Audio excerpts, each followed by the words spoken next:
Peter Slipper, thanks for your time tonight.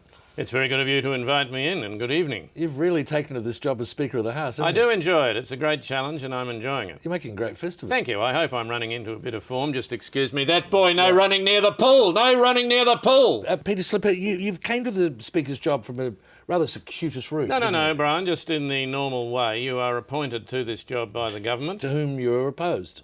Well, everything's relative, Brian. I'm certainly with them on this point. I agree with them. You agree that you should be the Speaker? I do. I mean, you've got to take your hat off to them when they get something right, Brian. They've cocked a lot of things up. But this one's been... Yeah. You're not as opposed to the government as you are to the opposition. Well, I'm not either, opposed really? to anybody, Brian. Well, Let me clarify Speaker, this point. I am the Speaker. I'm a monument to impartiality. My job is to maintain order and ensure the quality of debate in the chamber. But you've resigned from your own party, haven't you? Well, Brian, I was elected to represent the good folk of Fisher. That is my electorate, and that's what I'm doing. Yeah, but you were also elected to oppose the government that's appointed you Well, I'm to not this supporting the government. I'm impartial, Brian. That's the point I'm making. You're costing your friends a vote, though. I don't have friends, Brian. I mean, look at the role. Yeah, I mean, you're sitting between the government and the opposition in a mahogany box halfway up a wall. In a Darth Vader costume. No, it's not a Darth Vader costume, Brian. It's the robes of office, by all means. But let's not get baroque.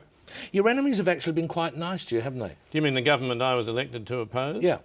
Well, of course they have, Brian. They're trying to snooker the opposition. That you used to be a part of. Which I used to be part, yes. But now you're impartial, But now I'm of course, completely because you're impartial, the indeed, Speaker.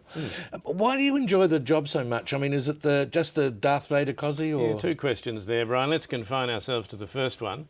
It's very important. It's a very important job, Brian. The role of the Speaker is almost the point of parliamentary debate. You cannot have parliamentary debate without a Speaker. Yeah, and you've reduced the time for members answering questions too, haven't God, you? yes. You've got to stay awake, Brian. Sure. It's in the afternoons. Hot air rises. You're in a box halfway up a wall. Sure. So how do you train for it? I mean, for the young speakers out there... anybody who's thinking of... Well, you raise a point of order, Brian. Point of order, I'll Mr. maintain Speaker. order. Point of order. There is no point of order. Point of order. There is no point of order. Point of order. There is no point of order. The honourable member will resume his seat. The honourable member will resume his... The honourable member will shut up. The honourable member will be taken from this place to another place and will there be clapped in irons and covered in tomatoes and soft fruit.